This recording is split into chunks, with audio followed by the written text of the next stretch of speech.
So with the Dave Smith and Nick Fuentes interview, the vibes were super interesting. So just to get into my general thoughts of the collab, I really like that they did this collab. There have been people who haven't wanted to have Nick Fuentes on their channel, on their platform, because they don't want to promote him. But I really like that we're seeing him get more collabs and he's able to go on other platforms and really just talk about his ideas in a different way than he does on his own show. So I think that that is really great.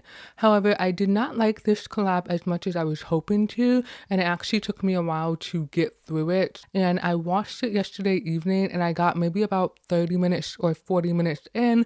I had to stop and take a break because I wasn't sure exactly if it was something that I wanted to listen to. And then today, the 9th, I was able to continue watching it, and I actually really started to get into it and really enjoy the conversation that they were having. So I do think that this was a great collab and a video worth watching. Now, what I've noticed in Nick Fuentes' collabs is that the other people will do a lot of talking. He does get his opportunities to share what he's thinking or what his thoughts are, but he's also kind of taking a backseat in the conversation, and there's this tone or this atmosphere of whoever he is on, especially if they are a political commentator. There is just big brother energy, or this kind of, I'm your elder, you can learn from me, or I can teach you how not to do things, that sort of energy. And I don't necessarily like seeing that, because I feel like when Nick is in those situations where that's what the vibe is, he is respectful, but it also kind of lessens the collab a little bit, because you can't really see them on equal footing when the other person is kind of approaching the conversation from that lens. Because yes, he can learn from you, but these collabs are not so he can learn from you. It's so that you guys can talk about your ideas, find common ground, or continue the discussion. If you truly can't agree on something, kind of continue the conversation, and then possibly there is something down the line that you guys could agree on. They also made two good jokes throughout this interview, and the first one was the human shield joke, which was a bad joke, but it was kind of funny, because if you're understanding what he's putting down when he says this, he was talking about, I think, JD Vance or something. First, he was condemning people who are basically harassing other people, and they're just being violent towards them out of hatred. And so he gave this example, I think, of people like spraying water guns at Jewish people, and he condemned that. He said that he does not agree with that. People shouldn't be doing that. And then I think he gave the example of if he saw JD Vance or somebody like that out somewhere, he wouldn't put a water gun on them. He would probably just say, hey, you said this about me, blah, blah, blah, right? He would have a discussion with them. He wouldn't resort to physical acts of violence. And then he just made the joke, he would pick up his kid and walk away or whatever. And so that's when he made the human shield joke. And so that's kind of funny, but also is probably going to get him into some sticky waters. And then the other joke that they made was, because I've been seeing this on social media a lot as well, where Nick Fuentes, he has some takes and people don't necessarily agree with him, or because he's given such an accurate read on some things in the past. This one thing regarding Candace, Charlie Kirk, and Israel, he's kind of pushing back on that and not going along with what the conversation is. And so people are feeling like he got the call. And so they said, the only call we got was to each other. And so that was funny, because they're acknowledging what's going on culturally and currently while they're doing their collab and all of that stuff, right? They're not kind of living in a bubble and just pretending like they're unaware of what is going on around them, which I find fascinating, because when you compare it to his conversation with Candace, which is what his problem was that they weren't talking about stuff that was currently going on. They were rehashing old beef that wasn't really that important. The other thing that they talked about race, which is a really good thing, because in the past, you either think Nick Fuentes is a white supremacist, or that he just hates black people, because he does make a lot of comments about the black community. And so here he's clarifying, you can be prejudiced towards people of other races or whatever, but you shouldn't hate them. You shouldn't have this intense hatred that you don't see them as people, that you just react or you act in crazy ways that dehumanize other people. And so he's kind of taking that approach, and I think that as much as he can, he does need to clarify what his stance is when it comes to the black community and race and all of that stuff, if he truly wants to get away from that negative label of being a racist. Because when you think of a racist, you think of someone who hates a particular group because of their skin color, because of their ethnicity, that sort of thing, and there's no kind of coming back from it. It's hardcore, and they really will not budge and see that other group as people, their enemy, they don't like them, that sort of thing. And so if he wants to get away from that, he really has to, as much as it comes to the Black community, really specify and spell out what his actual position is when it comes to race. I thought it was super interesting when Dave Smith was talking about looking for a house in a neighborhood, and he talked about how everybody, when you look for a home, you do look at certain things that you want your neighborhood to have. Like, you want good schools, you want supermarkets near you, that sort of thing. And he was talking about how the neighborhood they were looking in had all of the things that were on their list, but it was very low on diversity. So there's some people who just want the first 5 things that are non-race or diversity related. They are looking for those things and only those things. And there's other people who are looking for diversity and a mix of those 5 or 6 things, including race and diversity. And there's other people who are only focused on diversity at the expense of the other things. And so I think that that's kind of a tricky boat, because depending on who you are, there are certain things that are going to be more important to you than they will be to other people. And I think people have the right to choose where they want to live, and if there's certain criteria that is important to them, that should be fine. It shouldn't be an issue that they want to live in certain neighborhoods or they want to live among certain people, that sort of thing, because we all do that to some extent. And to get a little bit deeper into kind of race relations and dealing with people who are part of different identity groups, they did talk about the Jewish identity, and Nick was really spelling out with the Jewish identity. He was saying it goes a little bit further. It's tribalistic. There's this different identity where they're focused on kind of advancing their group and their needs, and they work together as a community, and that's very separate from how we typically think of American. We think of a melting pot. We don't really think of it as being super tribalistic, and I don't think that it is a bad thing or a good thing. I think it's just something that exists, but when you do have one group who is kind of dominating the other groups, that does tend to be a problem. And so I do think that we're going to keep running into this issue regardless of what group it is. It just happens to be the Israeli government that is really catching everybody's attention and all of that stuff,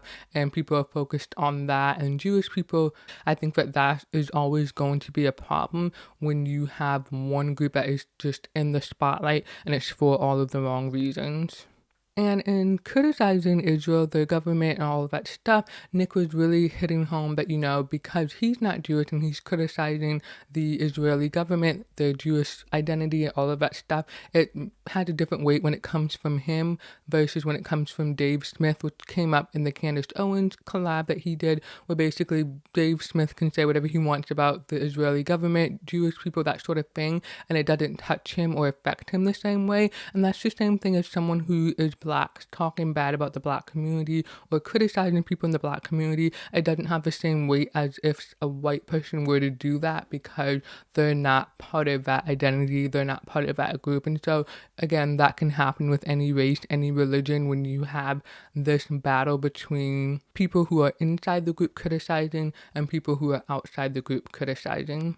They also talked about kind of countering cancel culture, where basically if you say the wrong thing, depending on what the current standards are, that means that you lose everything. And he was saying with the Joe Kent thing, he wanted the opposite to be true as well, whereas if you go against her and you have no reason to, you can also lose everything. So you can lose everything if you vote one way, you can also lose everything if you vote the second way, and usually it's just the first way, where you only lose something if you say the wrong thing, and that wrong thing can change depending on what the political and social culture is. And then he brought up the example of Matt Walsh and how he is not really taking a side on this whole Israel thing. And Nick was saying it's because of who he works for. He knows that he can't really get out of line with that, because look what happened to Candace when she said all of the stuff that she said with the Daily Wire.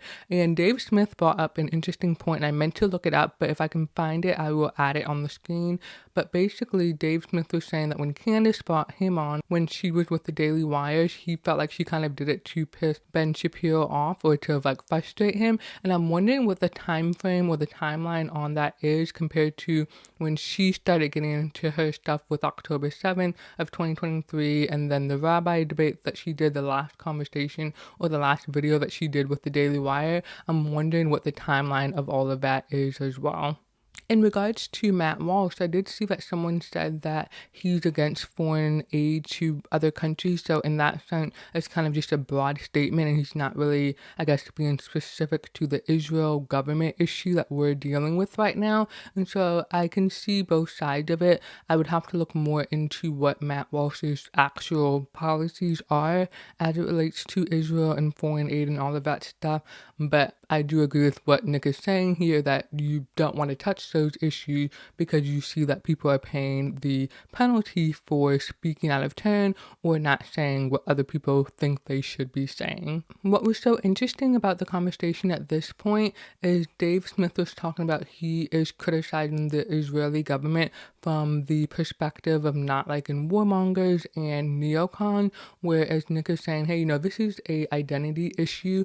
We don't like what's going on because a certain group of people are doing it. And I think everybody in some sense is dealing with some type of identity crisis or whatever, or they are kind of approaching things from a certain identity. So in the sense of not liking warmongers or neocons, obviously you have a certain mindset or you have a certain kind of way of thinking that is driving you to make those decisions, and there's something that you all have in common. So Nick was pointing out that some neocons and warmongers are Jewish, and outside of that, there's probably also something else that is connecting those people and kind of making them that way that isn't race, religion, gender, that sort of thing, right? And so I just thought that this part of the conversation was interesting just to see the two different perspectives of how they were approaching this issue, because they both disagree with what the Israeli government is doing, but they disagree for different reasons and they are approaching it from different lanes. And because of that, they're conflicting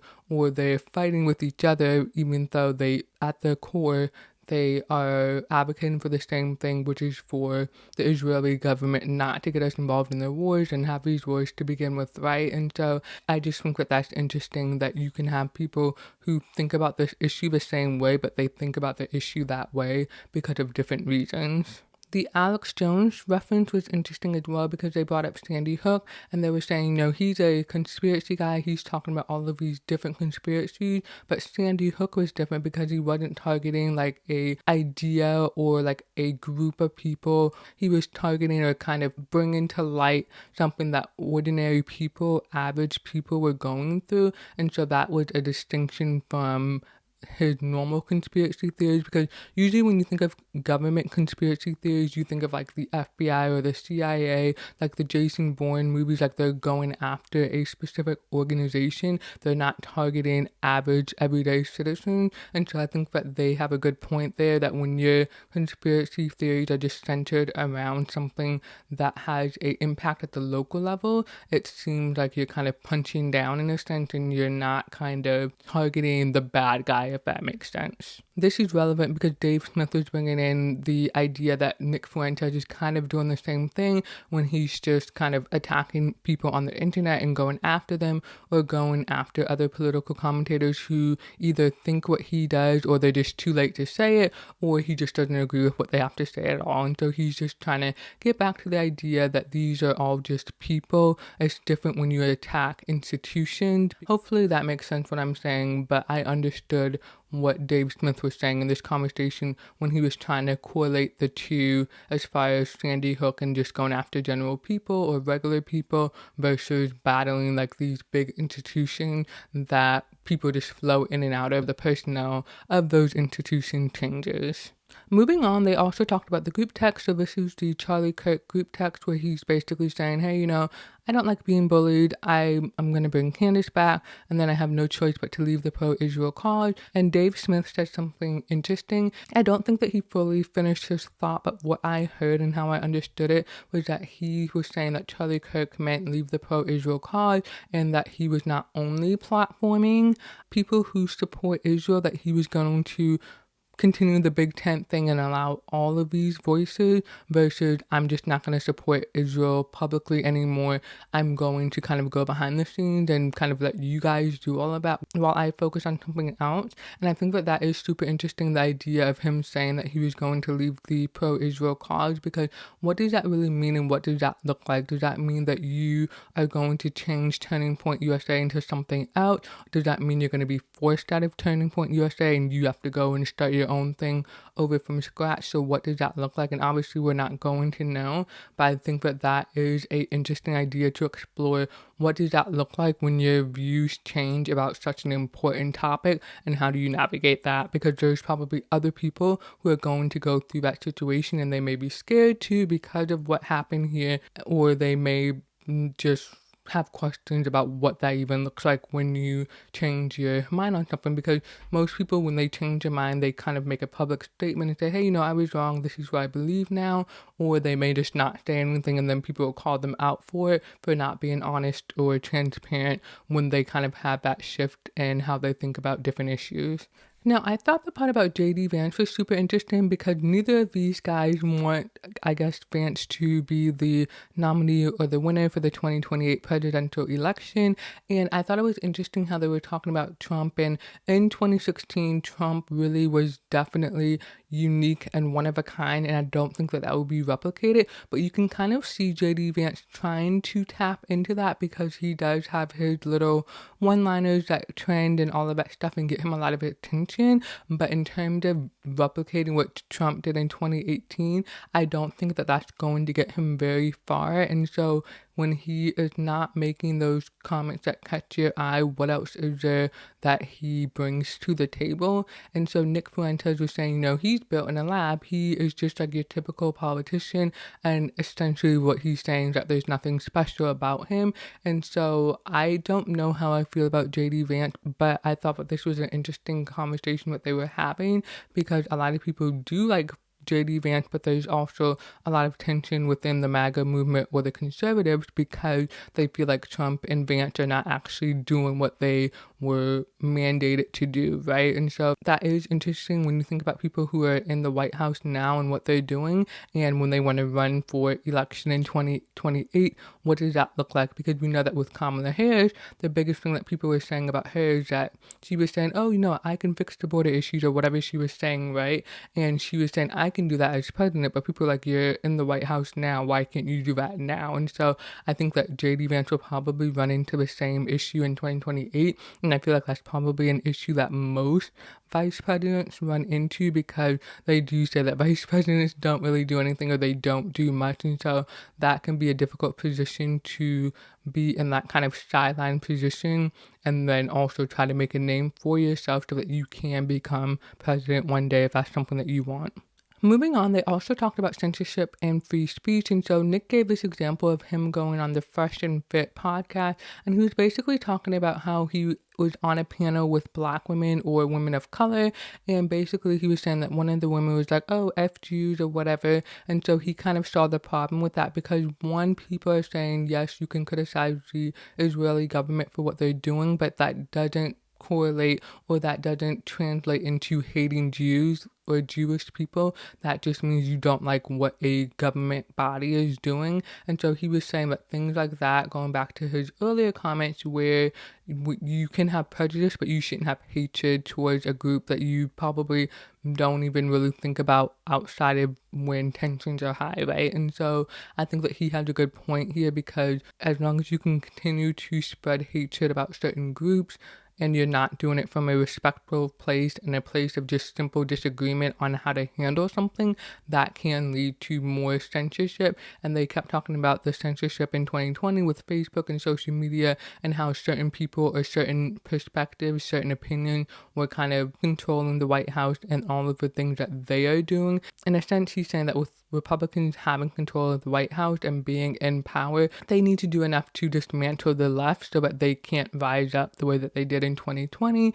And in some sense, I can agree with that, but at the same time, I wish it was just balanced on both sides, where the right has Trump and then the left has their Trump equivalent. I really wish that we could just have two really strong candidates, and it's just like little kind of tiny differences that we are really discussing, and not two drastically different worldviews on how to live life in America. That just makes you swing from one extreme to the other, and that's not going to be fun. That's not going to be enjoyable. In 2020, you're wearing masks and you have to be 6 feet apart, and in 2025, you forget all of that, right? Like, that's just a crazy imbalance, and who wants to live like that? And so I wish that the parties could come closer to the middle or closer together to where it's not so extreme in worldviews.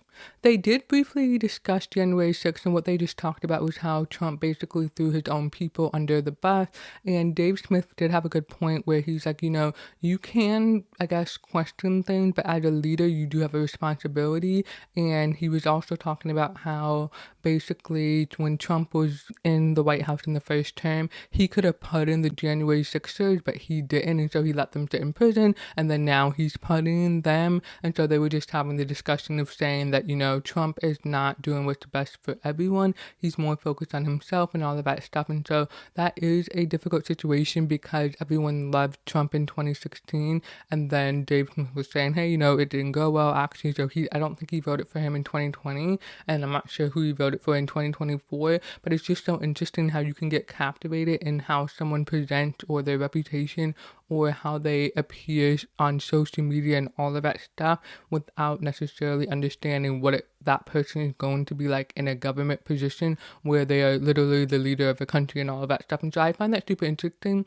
because I am someone who likes Donald Trump in terms of like his reality TV personality and his trolling personality, but you don't really think about what that person will be like when they are leading the government. And obviously you can say that Trump does some things really good and some things really bad, but I just thought that this was an interesting conversation because they're really pointing out his flaws in terms of his supporters and his base and what he is appealing to and what he is doing. And so I just find that interesting, especially with the Charlie Kirk Memorial, and people are saying, hey, this was just another MAGA rally. Donald Trump looked bad when he said, hey, I hate my opponents, and he was just going against what the Bible preaches and all of that stuff. And so a lot of interesting conversations happening right now about Trump, what he's doing. And I know that they're talking about the peace deal between Israel and Gaza, and I believe there's 72 hours for the hostages to be released. Israel has to kind of retreat back a certain distance or to a certain point. There's a 20-point peace deal that they're going to work through, but we don't really know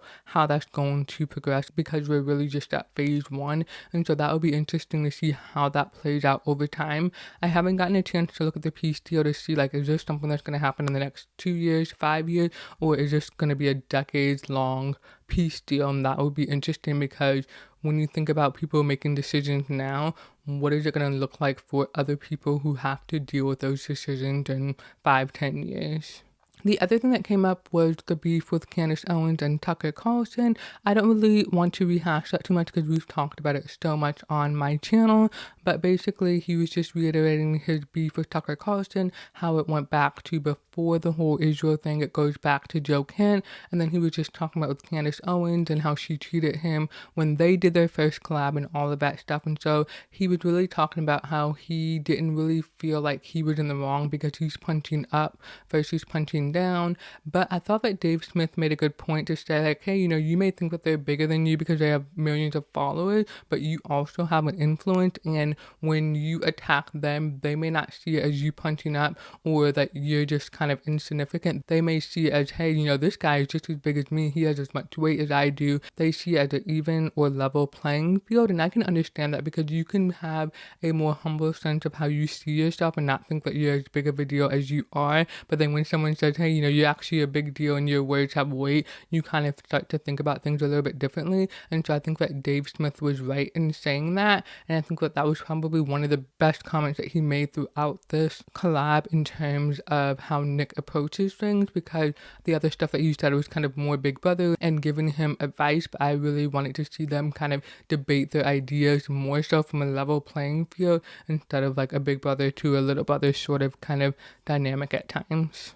lastly, they talked about the Holocaust denial claims from Nick, and basically he was saying that he is the type of person who's read all of the material sources, whatever, on why the Holocaust didn't happen, and so he can understand some of the argument. But then he was also saying that he has friends who say, no, this actually happened. And so what he was saying is that maybe he thinks that certain things didn't happen or the numbers weren't as great. He was talking about how their identity from his perspective is wrapped up more in the Holocaust and being survivors and being persecuted versus their identity or their belief in God. And I think that that makes sense because when you think about Black people, our identity is wrapped up in slavery and just we're never able to get away from that. And it's kind of like the opposite effect where we want to get away from that. We should want to get away from that. And with the Jewish people, they always are bringing up the Holocaust and how there's this great risk of this happening again. And it's just interesting when you compare the two situations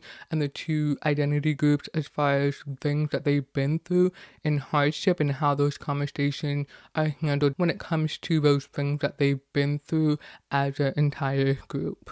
Alrighty, so this was a really good interview. I really wish that Nick got to talk a lot more. Dave Smith did a good job of like moving them from different topics and continuing the conversation, but he did talk for quite a bit, and I couldn't tell at times if Nick was just kind of like, not necessarily bored, but I just couldn't read his facial expression because he was kind of like this sometimes. I just couldn't tell if is he like just processing what is happening or is he annoyed. And so I'm not sure how I feel about the collabs that he's done because he's gone on other people's platform, and it's just that weird dynamic where it feels like he's the second chair and the other person is really leading and driving the conversation in terms of controlling the conversation, if that makes sense. And so I really want to see him have people on his platform. And I'm not sure if I like him better on his own show, but I do think that the exposure of other platforms is obviously good for him. But I really just want to see him more kind of in that first chair position, or at least a little bit more level to where they're actually debating instead of him being kind of like lectured to or kind of coached or encouraged to do things a little bit differently. So I just found that super interesting because that seems to be a trend with his collabs so far. So hopefully he starts to have people on his show where it's a little bit different and they can kind of get into it a little bit more and really kind of have that debate style conversation. Alrighty, so let me know what you thought about this collab between Dave Smith and Nick Fuentes. Thanks for watching, and I'll see you in the next one.